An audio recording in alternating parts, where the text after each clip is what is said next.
আসসালামু আলাইকুম রহমতুল্লাহ। আজ আমরা জানবো ইজহারের হরফ কয়টি এবং ইজহার পড়ার নিয়ম। ইজহারের হরফ ছয়টি। ইজহারের হরফ ছয়টি। হামজা, হা, আইন, হা, গইন, খ।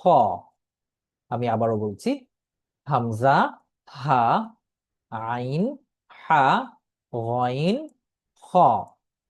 অর্থাৎ সবগুলো যদি আমরা একসঙ্গে বলি, হামজা, হা, আইন, হা, গইন, খ। এই ছয়টি হচ্ছে ইজহারের হরফ।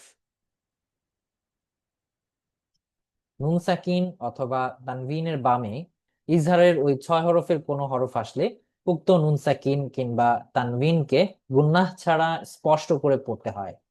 যেমন আমরা এখানে দেখতে পাচ্ছি, নুন সাকিনের পরে ইজহারের হরফ হামজা এসেছে, অর্থাৎ মিন আলফি শাহর আমরা স্পষ্ট করে পড়ব। ঠিক এভাবেই আমরা কোরআনে কারিমের বিভিন্ন স্থানে যখন ইজহারের কায়দা আসবে, আমরা সঠিকভাবে স্পষ্ট করে তেলাওয়াত করব। সকলকে ধন্যবাদ। আসসালামু আলাইকুম ওয়া রাহমাতুল্লাহ।